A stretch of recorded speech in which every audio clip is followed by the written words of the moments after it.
Hello once again, ladies and gentlemen. Welcome back to a DADCAW. It is 9:58 in the evening of Saturday, February 1st, 2020. Can you believe January is already over?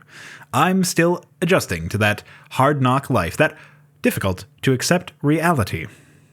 But I'm also staring at an outline for my full toilet submission, and that tells me February is indeed upon us. What a wild ride January was. I was just thinking about that. I recorded some personal log. I've probably talked about this on streams or in passing before in other capacities, but I oftentimes will record spoken word audio logs where I just go through my day that day, or my week that week, or my month that month.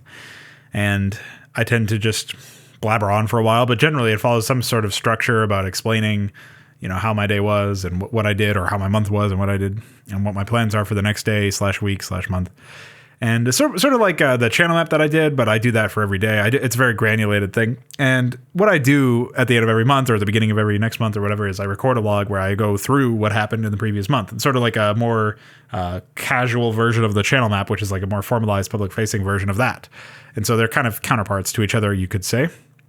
But one of the things that is interesting to take away from that is I feel like I was just on autopilot the entirety of January. I was working very, very hard and diligently to make sure that my brother's birthday project was presentable at the end of the month. And it wasn't quite presentable. Like, obviously it hasn't been publicly released yet. I thought it would be publicly released by the time the month ended.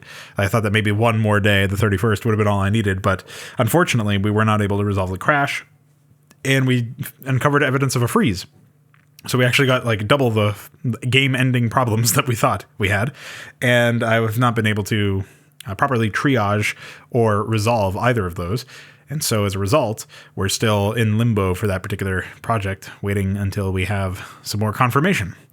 And this is also coming in the wake of, obviously, my discussion about trivia versus wisdom, and which is sort of like a more like zeroed in conversation about the importance of debugging tools and being able to properly understand your work environment when it comes to software, and how when you're working with outdated tools or no documentation or closed source bullshit like you do with StarCraft 1 and like you do with most games in general, it becomes very challenging to stay motivated and to continue to focus on what's actually important and what you can actually do, especially when there's like significant issues that you can't really track down.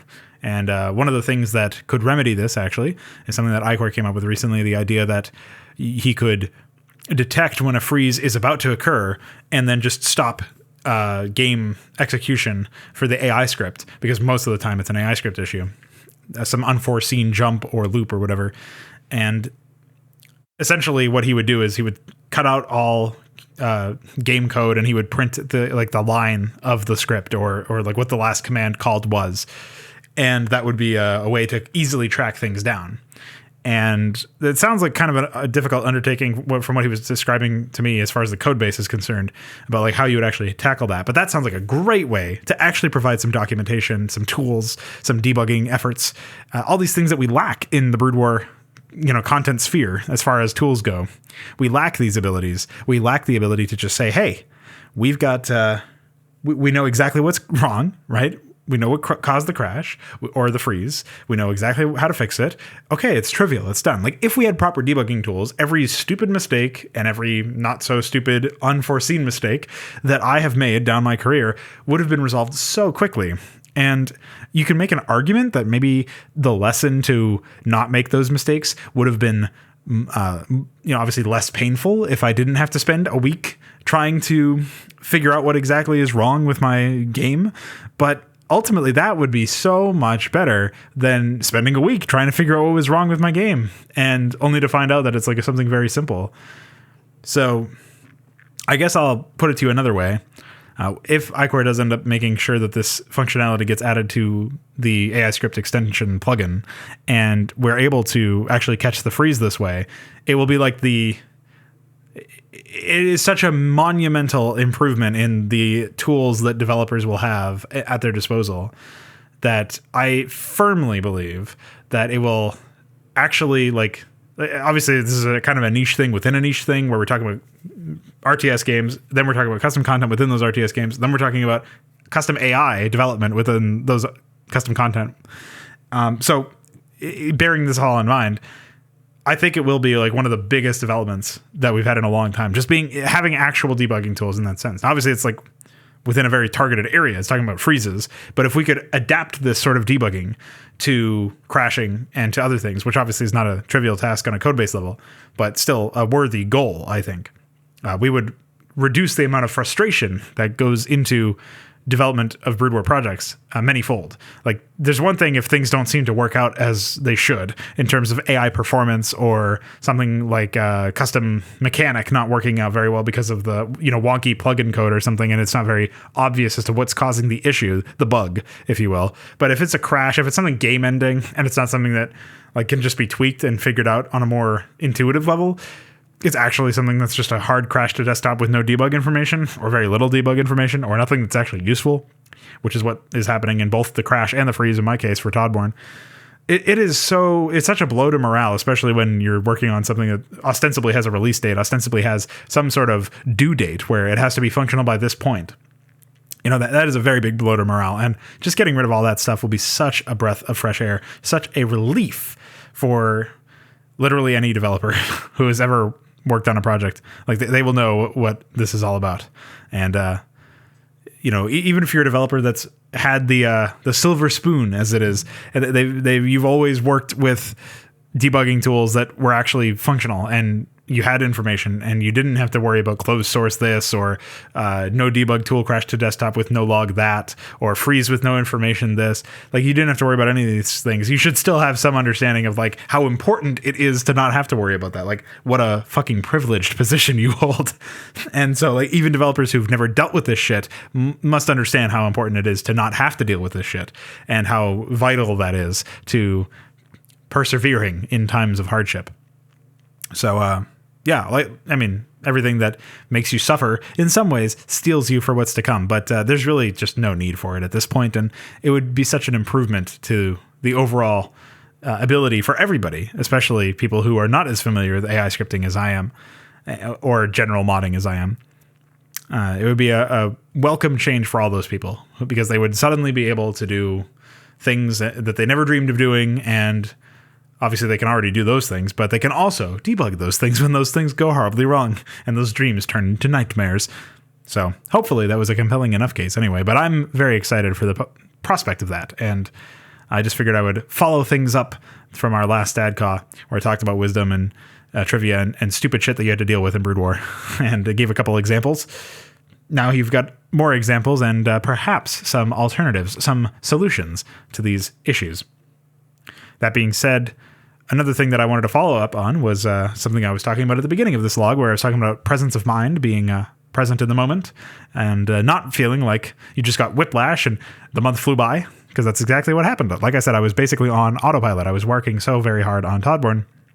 And at the end of the day, yes, there was still a crash, but I feel rather vindicated by that. And sure, it might have been better if I had been a bit more present of mind and hadn't been so spinny, but at the end of the day, I'm okay with how things went. Like, I actually feel like he enjoyed it. He seems to be interested in the actual core gameplay loop of the project. He wants to come back to it once the crash and freeze are resolved, and once we have maybe a second map and the classes fleshed out and all this other stuff. He's actually eager to return to it, and that to me is more of a success in my eyes than I could have imagined otherwise, right? Like, if at the end of the day it was a more consistent project that didn't crash, but also didn't grip him enough to ask me about whether or not there was a fix in yet, or whether he could play it or not, or whatever. Like, if that was the case, I would have been like, okay, well, I made something that was decent, in terms of objective quality and in terms of production value, in terms of whatever. But he didn't take to it as quickly as I thought, or he wasn't as enthused by it as I wished he had been. That would have always been in the back of my head. So I'm glad that we got one of them. Hopefully we can start getting both of them. We got the important one, but it's not also pretty important to have a functioning fucking product. So hopefully we can do both. Like, in this case, I sacrificed one for the other.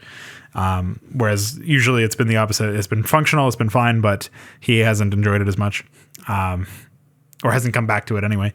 And in this case, we flipped that. So whatever. But I kind of snapped out of the autopilot that I was in towards the end of the month, and obviously going into February, I feel a lot more present now, and I feel like I've just noticed the fact that I have been absent in that sense, absent-minded or just not very mindful. And I don't know what to think about that in general. I don't really feel like I have lost time per se, but I definitely don't remember the sensation of existing on this planet quite so much in the month of January up until the last couple of days. Usually I can still remember some stuff from earlier in the month, but like, I'll put it to you this way. Sometimes I forget shit that I say during like Flame Knives playthroughs or whatever. That was in 2018 or something. I go all the way back to that year and I watch some of those videos. I'll be like, wow, that was crazy. But I've gone back to videos from earlier this month where obviously they're all like streams. I've gone back to streams from earlier this month and I've been like, what the fuck? I said that, or that happened, or wow, I don't even remember this. And that was a fucking month ago. It was less than 30 days ago in some cases. And I'm still like, wow, okay. So I guess that did happen. There's a record of it. I don't remember it. So when you're getting that level of short-term memory loss, I suppose, it's usually a sign that you are not giving yourself the time you need to decompress, and you're just continuously moving on. And I'm glad that I was able to do that. Like, don't get me wrong. I'm very happy that I was able to be as productive as I was during the month of January. And if I was any less productive, we probably wouldn't have had anywhere close to the level of production quality and all that for Todborne. And I'm glad that I even took the detour and made Mapcraft Season 3, Episode 3, because my submission for that I felt like was actually pretty fun to both to make and to play for me. And so there's an element of subjectivity to that, obviously, and I'm not saying it's a great map either, but I think it was a map that did its job, and in that sense, we can even say a map crap that did its duty. Wow, you can laugh at that joke. But regardless, I just wanted to take a moment to acknowledge that. Like, I'm happy about that, the level of productivity that I had, but I don't think you have to sacrifice the productivity or sacrifice the mindfulness. Like, I think you can have both. It's just one of those things that I got to get better at. And not only mindfulness, but consistency and discipline in terms of your actions, like not just being disciplined enough to stream every day for 3 or 4 hours and get a bunch of work done every day.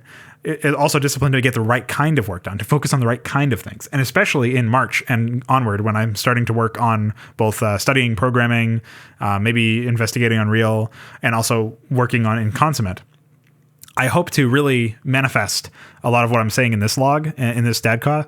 I hope to manifest a lot of that into the development of those things, because that is going to have me focus on things that maybe I don't want to do always. Like, you saw this towards the end of the development cycle of Todborne, I think, because what I would do is I would say, I actually feel like working on AI right now, but I can't work on AI. I have to work on, implementation of some class. I have to fix some bug. I have to investigate some small issue, or I have to add some polish to something, or I have to add unit responses, or do a custom portrait, or doing any of these other things that maybe I don't really actually feel like doing right now, but I still have to do them because that's what needs to be done. AI doesn't need to be done. That's not a priority. What needs to be done is X, Y, Z.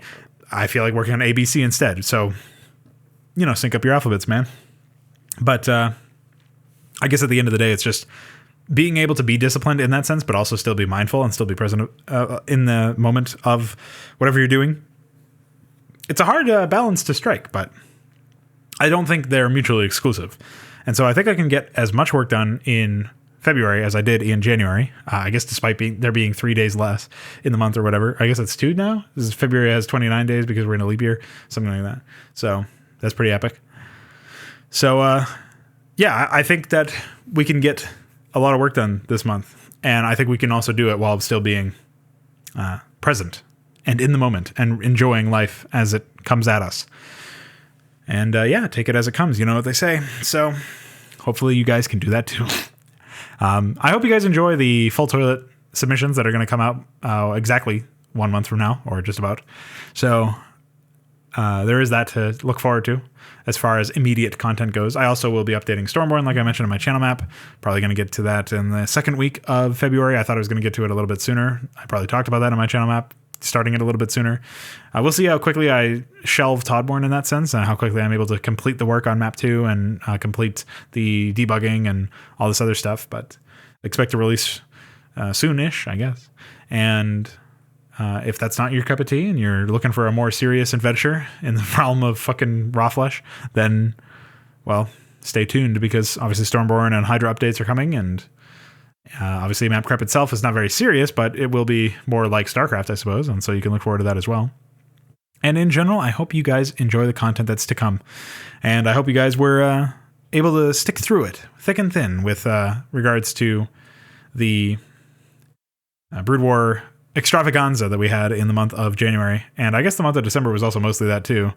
I didn't really have that much time to work on or play much of anything in terms of anything other than whatever I was working on as far as Brood War projects were concerned in that moment. That's why another one of those reasons why I feel like I wasn't very present of mind, because I was just like, what can I do right now? Okay, I'm doing it. And there wasn't really much thought put into it other than that. So I'm glad that at least I've noticed it. Now I can work to improve upon that, and hope you guys reap the benefits of it by experiencing some epic playthrough of Deus Ex.